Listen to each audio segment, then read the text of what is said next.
Hi! Thumbnail பார்த்தோனே நீங்க நெனச்சிருப்பீங்க, அந்த பச்சை மீன தூக்கி இந்த டிஷ் கூட வச்சிருக்காங்களா? அப்படி என்ன டிஷ் தான் இவங்க பண்ண போறாங்க? அப்படின்னு சொல்லிட்டு நெனச்சிருப்பீங்கல்ல. வாங்க என்ன டிஷ் பண்ண போறேன் அப்படின்னு சொல்லிட்டு வீடியோக்குள்ள போய் பார்த்துரலாம். வீடியோக்குள்ள பார்க்குறதுக்கு முன்னாடி நீங்க வந்து நம்ம சேனல் புதுசா இருந்தீங்கன்னா, சப்ஸ்கிரைப் பண்ணிட்டு கூட பெல் ஐக்கான சேர்த்து கிளிக் பண்ணிக்கோங்க. அப்பதான் நான் போடுற வீடியோஸ் உங்களுக்கு நோட்டிஃபிகேஷனா வரும். ஃபர்ஸ்ட் வந்து கடமாவ இந்த மாரி நல்லா ரவுண்ட் ரவுண்டா கட் பண்ணி, ஃபிஷ் எப்படி ஃப்ரை பண்ணுவீங்களோ, கூட வந்து கொஞ்சமா காஷ்மீரி ரெட் சில்லி போட்டுக்கோங்க. கொஞ்சம் அரிசி மாவு எக்ஸ்ட்ரா போட்டுக்கோங்க. போட்டு இந்த மாதிரி ஃப்ரை பண்ணி அந்த மசாலாவோட சேர்த்து ஃப்ரை பண்ணி எடுத்து வச்சுக்கோங்க. அதுக்கப்புறமா உங்ககிட்ட வந்து என்ன காய் இருக்கோ அதை எடுத்துக்கோங்க. என்ன காய்னா ஃப்ரைட் ரைஸ்க்கு நம்ம என்ன காய் போடுவோமோ அதுதான். பீன்ஸ், கேரட், அப்புறம் ஆனியன், கேபேஜ், இந்த மாதிரி எதாவது காய் இருந்துச்சுன்னா நீங்கள் எடுத்து வச்சுக்கலாம். சைடில் வந்து பாஸ்மதி ரைஸை வந்து அரைக்குறையாக வேக வச்சு எடுத்து வச்சுக்கோங்க. என்கிட்ட வந்து இன்றைக்கி ஸ்ப்ரிங் ஆனியன் எக்ஸ்ட்ரா இருந்துச்சு. உங்ககிட்ட இல்லைன்னா நீங்கள் அதுக்கு பதிலாக வந்து மல்லி இலை கூட போட்டுக்கலாம். மல்லி இலை கொஞ்சம் எக்ஸ்ட்ரா போட்டுக்கணும்.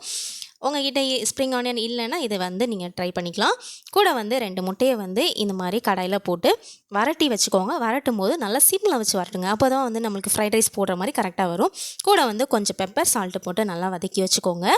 சைடில் அதை வச்சுட்டு அதுக்கப்புறமா நம்ம எந்த கடாயில் வந்து ஃப்ரைட் ரைஸ் பண்ண போகிறோமோ அந்த கடாயை எடுத்துக்கோங்க. மீன் பொரிச்ச அதே எண்ணெயை வந்து கொஞ்சமாக ஊற்றிக்கோங்க. அப்புறமா வந்து நார்மல் எண்ணெயை கொஞ்சம் அதிகமாக ஊற்றிக்கோங்க. ஊற்றிட்டு கேரட் போட்டுக்கோங்க. பீன்ஸ் இருந்தால் பீன்ஸ் போட்டுக்கோங்க. போட்டுட்டு கொஞ்சம் நல்லா வதங்கினதுக்கப்புறமா வெங்காயம் போட்டுக்கோங்க. இது எல்லாமே வதக்கும் போது வந்து நீங்கள் சிம்மில் வச்சு வதக்கினா மட்டும்தான் நம்மளுக்கு கரெக்டாக நம்மளுக்கு கிடைக்கும். இல்லைன்னா ஒரு காய் வந்து ஒரு சைடில் இருக்க காயெல்லாம் தீஞ்சு போயிடும், ஒரு சைடில் இருக்க காயெல்லாம் தீயாமல் வேகாமல் அப்படி இருக்கும். அதனால் கரெக்டாக சிம்மில் வச்சு நல்லா வந்து ஃபாலோ பண்ணுங்கள். ஈஸியாக வேலை முடிஞ்சிடும். ரொம்ப ரொம்ப டைம்லாம் எடுக்க போகிறதில்ல. டக்குன்னு வேலை முடிஞ்சிடும்.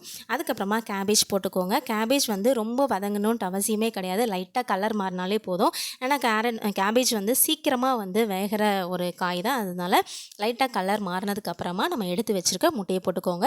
கூட வந்து கொஞ்சம் எக்ஸ்ட்ராவே பெப்பர் வந்து தூக்கலாக போட்டுக்கோங்க. அப்போ அது மட்டும் தான் நம்ம வந்து ஃப்ரைட் ரைஸில் ஃப்ளேவராக போடுறது. அதனால் பெப்பர் வந்து கொஞ்சம் எக்ஸ்ட்ராவாக போட்டுக்கோங்க.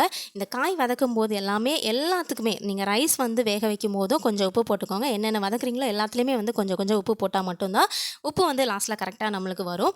அதுக்கப்புறமா முட்டை போட்டதுக்கப்புறமா நம்ம எடுத்து வச்சுருக்க ரைஸை வந்து ஃபேனில் காய வச்சுக்கோங்க. ரைஸை எடுத்து இது கூட போட்டு நல்லா கொஞ்சம் கிளறிக்கோங்க. ரைஸ் உடையாமல் கிளறிக்கோங்க. மேலே வந்து நம்ம ஃப்ரை பண்ணி வச்சுருக்கிற கடமாவை தூக்கி போட்டு அந்த மசாலா ரைஸ் ஃப்ளோர் போட்டிருப்போங்கள, அதுக்காக தான் நான் ரைஸ் ஃப்ளோர் போட சொன்னேன். இந்த மசாலாவோடு சேர்த்து போட்டு நல்லா ரைஸ் வந்து உடையாமல் கிளறிட்டு மேலே ஸ்ப்ரிங் ஆனியன் இருந்தால் போட்டுக்கோங்க. இல்லை மல்லியில் இருந்தாலும் போட்டுக்கலாம். நான் 2மே இன்றைக்கி போட்டிருக்கேன். 2 போட்டாலும் சூப்பராக இருக்கும். போட்டுட்டு நீங்கள் கொஞ்சம் கலரி கொடுத்துட்டு ஆஃப் பண்ணிங்க. ஸ்ப்ரிங் ஆனியன் போட்டு ஒரு நிமிஷம் கலர்னாலே போதும். ஸ்ப்ரிங் ஆனியன் சூப்பராக வந்து கலர்லாம் மாறிடும். நீங்கள் கொடுத்தீங்கன்னா சூப்பராக அட்டகாசமான ஒரு ஃப்ரைட் ரைஸ் ரெடி ஆயிடும். கண்டிப்பாக